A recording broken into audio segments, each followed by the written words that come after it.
When non-gamers, we'll call them norms, think about gaming, one thing is driven into their head, and that's the constant whining of children integrating themselves into a gaming society. Being a gamer is commonly seen as a negative thing, especially before the 21st century, but people didn't want their children playing games because they heard some scientific evidence on how it makes people moronic, from their friend that heard from their friend, that was told by their parent, which got it from their uncle, that eavesdropped into a conversation on the train from people that read The Sun. You probably shouldn't laugh anymore. It's a common misconception that violence and crime in video games influences people to be aggressive and commit felons. Although in some cases it can have a minor effect, there is rarely a direct correlation between the criminal act and the video game itself.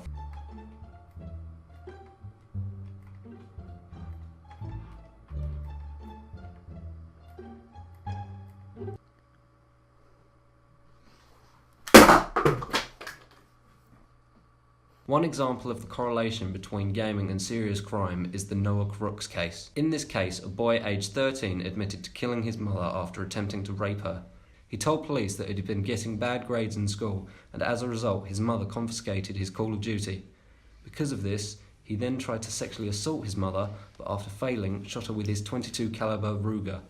Shortly after, he made a 10-minute call to the police explaining that he had accidentally killed his mother after trying to rape her. Throughout the call, he repeatedly explains to police that he doesn't know why he did it. It's easy for people to blame a specific factor of the event. A lot of people, when seeing the news segments on this incident, instantly believe that Call of Duty was the reasoning behind Noah's aggressive tendencies, but there are a lot more fitting attributes that contribute to the event. The .22 caliber he shot with his mother was bought for him as a present by his mother. Also, it was confirmed by a psychiatrist that he had a mental disorder, a disorder that caused him to have spontaneous outbursts of aggression and rage.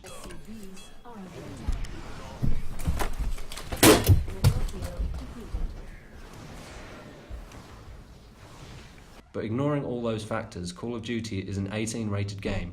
True, it's the parents' prerogative whether or not they should buy their child a higher age-rated game, but it's the recommended age range for a reason. A lot of people blame incidents like this on the studios and the production companies of the games, insisting that it's their fault.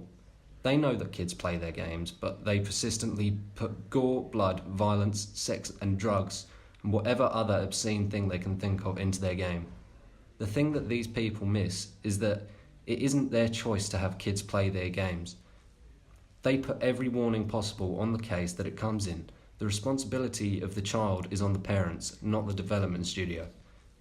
Another case that got blamed on a video game was the Slender Man stabbing. Hey! Over here!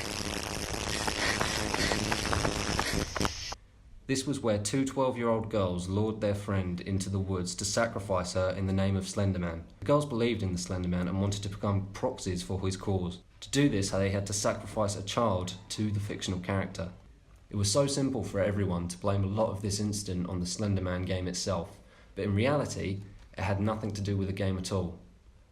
Both of the girls had mental health issues and were predominantly influenced by online articles and literature. Their main source of information was from a site called Creepypasta, an online forum for people to post stories and theories about fictional characters.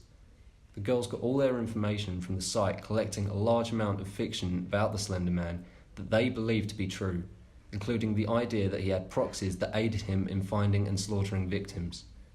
In this situation, the obvious go-to for the influence is the game itself. However, the game had no part of this. It was kids having access to inappropriate stories written by random people which were impressionable towards kids. True, the stories weren't made for that purpose, but that was the result of the outcome.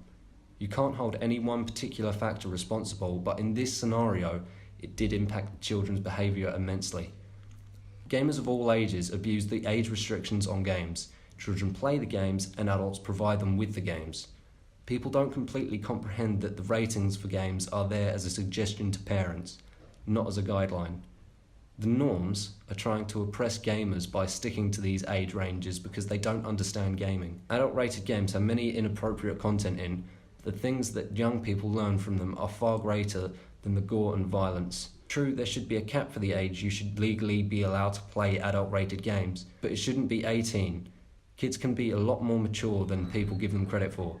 4-year-olds shouldn't be allowed to hire prostitutes, but 14-year-olds are at least able to tell the difference between reality and controlling a character. Gamers comprehend that gaming is a lifestyle. It's not a form of information. It's not reality. No! No! Fuck!